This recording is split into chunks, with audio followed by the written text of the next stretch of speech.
Eto na. Nasa biyahe na ako. Pablo, layo pala ng Pablo, no? Ayan! Nandito na ako sa Sampaloc eh. Baba tayo?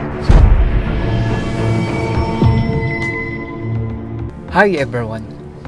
Nag-post ng video si Francis Leo Inidoro upang ipakita sa kanyang mga supporters na pupunta siya sa San Pablo upang makaharap si Boss MG. Sa video na ito ay tingnan natin kung may isang salita nga ba si Francis Leo Inidoro o isa siyang duwag at matatakot kay Boss MG. Panoorin natin ang video na ito. Sa umpisa ng video nitong si Inidoro ay tawang-tawa pa siya habang sinasabing papunta siya kay Boss MG.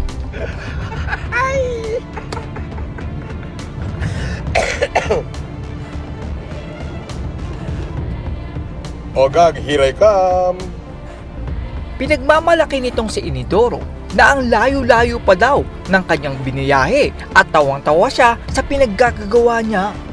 Layo pala nito. Pablo, layo pala ng Pablo, no? Ang layo ni Pablo.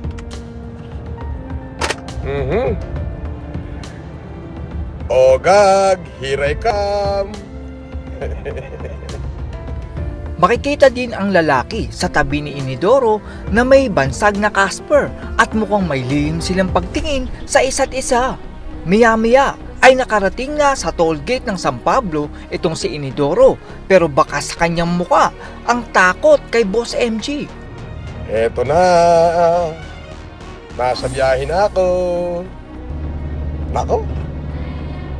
Toll gate na. Woohoo! Pusang gala. It's Friday! Weh! Saan ka punta, Epelen? Secret! May isang netizen naman ang nakita ang sasakyan ni Inidoro at sinundan niya ito upang mabidyohan ang magaganap na pangyayari. Sabi ni Iyakboy TV, Boys FLM, naka-convoy ako sa inyo. Bibidyo ko, ha. Oh, good. Namumutla na si Ogag. Malamang. Si Boss MG naman ay bumibiyahe na rin sa pupuntahan ni Francis Inidoro. Okay! May comments ka na ba nakikita? Meron, first, Yan, idol pa nice. shoutout. Makikita na nandito na si Boss MG sa Sampaloc Lake at hinihintay na lang niya ang pagdating ni Francis Inidoro. Eto, bali, Norman Gusgusin. Medyo kani-kanina pa tayo, ha? Mamaya niyan kung ano-ano na namang excuse mo. Actually, ito yung perfect spot sa atin kasi baka sabihin mo, syempre, ang dami mo nang pinagsasasabi, no? Baka mamaya sabihin mo, nako, MG, syempre, nandun ka sa lugar mo. Huwag ganon, madugas ka. Dito na lang tayo sa Sampaloc Lake ngayon, di ba? Yan ang pinaka-solid. Mainit ba? Kasi baka mangitim lang ako dyan, tapos wala namang lumabas na gusgusin dyan. Itong si Inidoro naman ay malakas ang pagkakasabi na pag sinabi niya ay sinabi niya. Pero may isang salita kaya itong si Francis Inidoro? Pag sinabi kong Friday. Mag-iintay ka lang. Importante Friday.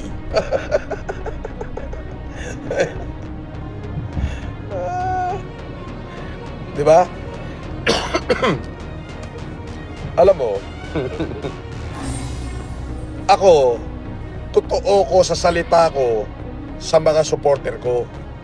Bumaba na sa kanyang sasakyan itong si Boss MG at nakahanda na sa kanilang paghaharap ni Francis Inidoro. Pero ilang minuto na nakakaraan ay wala pa din si Inidoro. Yan, so nandito na po ako sa Sampaloc Lake at hanggang ngayon wala pa rin si Norman Manguso. Nasaan ka na ba talaga? Pagod na ako kakahabol sa'yo. Alam mo yon? Ha? Sadyain na lang kaya kita dyan sa Sierra Pangkotan mo. Oo. At libre ko na rin kaya yung, total, for sure, may libre na doon, na breakfast. Imagine mo, 5:59 AM, gising ka na, malamon mo lang yung free breakfast? Walang niya ka. Nung nalaman ni Francis Inidoro na nandun si Boss MG sa kanyang pupuntahan, ay natakot ito at sinabing nangako na daw siya, gusto pa daw tuparin niya. Aba, nangako ka na, gusto mo tuparin ko pa. Abusado ka naman.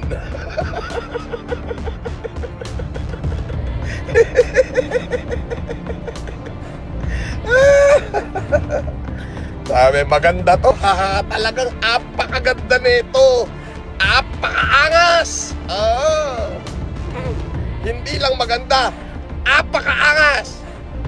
Tinanong naman ni Francis Inidoro ang kanyang boylet kung ano ang masasabi kay Boss MG. Dito ay maririnig na talagang kinabahan at natakot talaga itong si Boylet at Inidoro. Per, ano masasabi mo kay Ogag? Binabantaan ka? Ha? Ha? Natatakot ka na? Oo, nakakatakot. Ano masasabi mo? Sabihin mo na kay Kamote, kay Ogag. Nakakatakot ka naman. Sa sobrang takot nitong dalawang lalaki na ito, dahil nandun pala si Boss MG sa kanilang pupuntahan, ay nagdahilan na lang itong kasama ni Francis Inidoro at sinabing tumulong na lang daw muna. Tumulong ka na lang muna bago ka magbanta. Bibistuhin ka daw niya yung buong buhay mo daw eh. Ano, sabihin mo na gusto mo sabihin. Ogag? Ogag lang ha? Ogag? Paki ulit. Nakakatakot na siya, boss. Natatakot na. Natatakot ka na? Iyon! Ayun, nandiyan siya. Ang cute to. Ogag na ogag talaga. Ogag na ogag talaga. Pakigaw mo nga. Wala ka pa patunayan sa taong bayan. Tumulong ka muna sa taong bayan. Hindi. Pakigaw mo lang. Isang pakigaw. Ano mo pa yung details ko? Naano mo na nga, na-post mo na nga eh. Gwapo ko sa'yo, no? Dahil natakot itong si Francis Inidoro, ay umuwi na lang siya sa kanilang bahay. Pero habang nagla-live siya, ay sinagot ni Francis Inidoro ang isang netizen at sinabi niya na isa daw siyang pandemic hero. Wala na, tapos na karir mo. Panalo na si Ogag. Tanga! Paano mo matatapos ang karir ng isang pandemic hero? Gumawa ng kasaysayan sa Pilipinas yan. Oo! Ang bobo mo, no? Oo. Diba? Paano mo tatapusin ang karir ng isang pandemic hero? Yung pandemic hero gumawa na ng kasaysayan sa Pilipinas siya. Kahit saan pumunta yan, marami nagpapapicture yan.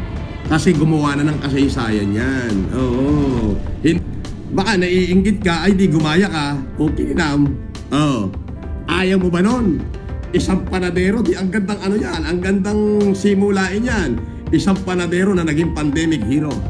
Sa ating pong mga kababayan ay mag-iingat po kayo dahil itong tao na ito ay binalak makapangloko ng mga Pilipino. Mabuti na lang at nadiskubre ni Boss MG ang tunay na plano nitong si Francis Inidoro. Dahil ang plano ni Francis Inidoro ay linlangin ang mga Pilipino. That's all everyone. Salamat sa inyong panonood. This is Chuck and you're watching Biker Road.